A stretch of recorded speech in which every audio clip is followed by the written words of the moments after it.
बढ़ते आगे बात कर लेते हैं फटाफट से तवांग मुद्दे की, क्योंकि तवांग मुद्दे को लेकर इस वक्त राजनीति गरमाई हुई है। लेकिन आज सेना की तरफ से क्लियरिटी दे दी गई है और सेना की तरफ से ये कहा गया है कि सब कुछ ठीक ठाक है, लेकिन आज भी अरुणाचल सीमा पर युद्धाभ्यास चल रहा है। आपको खबर बता रहे हैं क्योंकि आज एक तरफ युद्धाभ्यास चल रहा है, कल भी युद्धाभ्यास हमने देखा था कि अरुणाचल सीमा पर चला था जिसमें राफेल ने अपना दम दिखाया।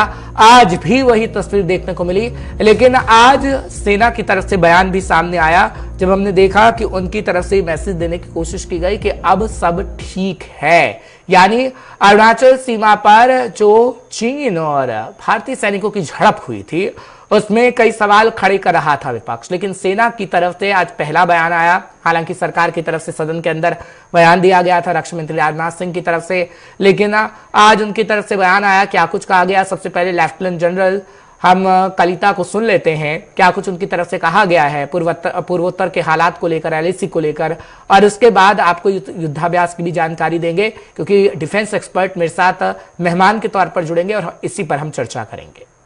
Areas where the lines of the differing perceptions are acknowledged by both sides.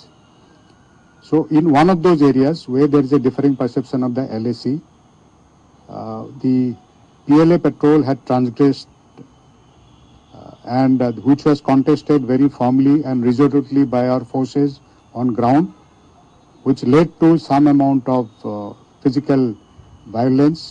But I am happy to say that it was contained at the local level and resorting to the existing bilateral mechanisms and protocols which are in place.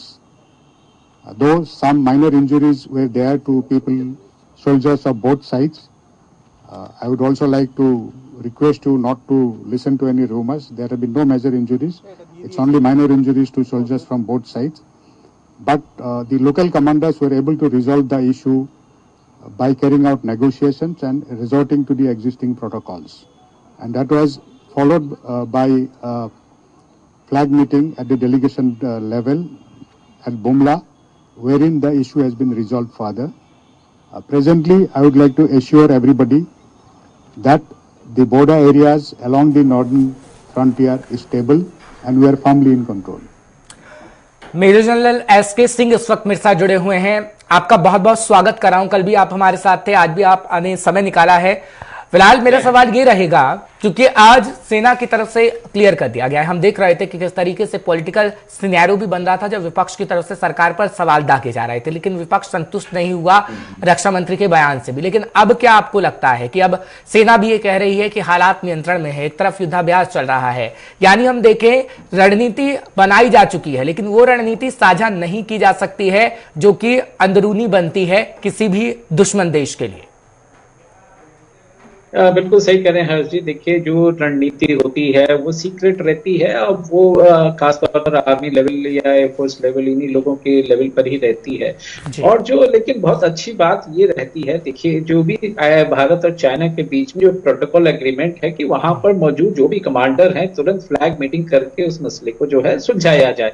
और ये एक बहुत अच्छा नमूना पेश किया है इस बारी यांगसे में, जो भी कुछ यांगसे में जो भी कुछ हुआ कि तुरंत ही जो है फ्लैग मीटिंग करके जो है मतलब सिचुएशन को कंट्रोल किया गया और तुरंत ही जो है अपनी दोनों ही सेनाएं जो हैं अपनी अपनी जगह पर वापस चली गई। लेकिन चूंकि चीन का कोई भरोसा नहीं किया जा सकता है, चीन हो सकता है कि आने वाले 1-2 दिन में या 3-4 दिन में फिर से कुछ वो करे, तो उसके ध्यान में रखते हुए हमारी सेना ने और भी वहां पर रीइंफोर्समेंट्स और हमारी जितनी भी पोस्ट है वहां पर और तादाद संख्या जो है और बढ़ाई है। साथ में जो एयरफोर्स एक्सरसाइज जो कर रही है, और खास तौर पे देखने वाली बात राफेल की है, क्योंकि राफेल अभी नया एयरक्राफ्ट है और किस तरीके से वो वहां पर ऑपरेट करेगा, उसको हम इस्तेमाल करेंगे पूर्वोत्तर के इलाके में, तो वो भी एक बहुत बड़ा मतलब लेसन रहेगा एयरफोर्स के लिए, एक बहुत अच्छी प्रैक्टिस हो जाएगी और साथ में मैसेज भी जाएगा। देखिए, इसके दोनों ही मतलब दो पहलू भी हो जाए। एक मैसेज भी बहुत अच्छा जाएगा कि देखिए अब हम जो है किसी भी मामले में कमजोर नहीं है, अगर आप थोड़ा सा भी कहीं कुछ करेंगे तो इसको जो है आगे बढ़ाएं, आगे जो है ये मसला बढ़ सकता है, क्योंकि हम जो है अब पीछे हटने वाले नहीं हैं।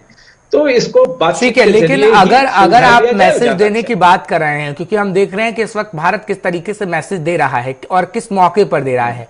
अभी तवांग का मौका हुआ, हालांकि युद्धाभ्यास रूटीन वाइज है, लेकिन राफेल का दमखम दिख रहा है, एक ये मैसेज जा रहा है।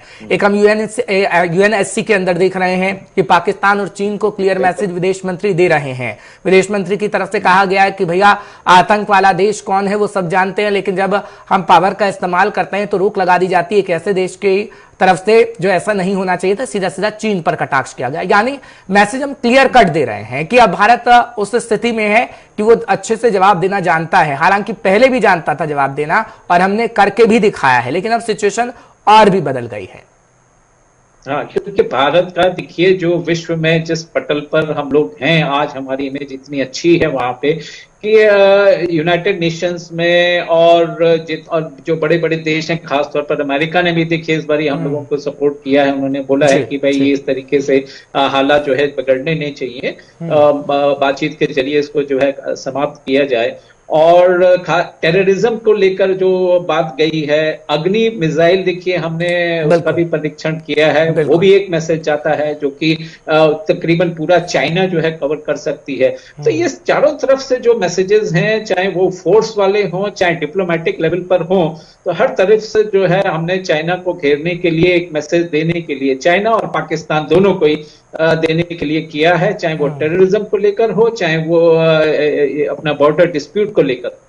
ठीक है एसके सिंह जी, माफी चाहता हूं, समय मेरे पास थोड़ा कम था। आपका बहुत बहुत शुक्रिया, आपने समय निकाला और आए। फिर जरूर मुलाकात होगी, आपसे हम चर्चा जरूर करेंगे। फिलहाल चीन और पाकिस्तान को क्लियर कट मैसेज दे रहा है भारत कि आगे आने वाले समय में अगर आपने हिमाकत करने की कोशिश की तो आपको जवाब किस तरीका का मिलेगा वो आप अच्छे से जान लीजिए। जो कि हम इतिहास के पन्ने को जब पलटते हैं तो पता लगता है कि भारत ने कितना जवाब पाकिस्तान को भी दिया और चीन को भी दिया।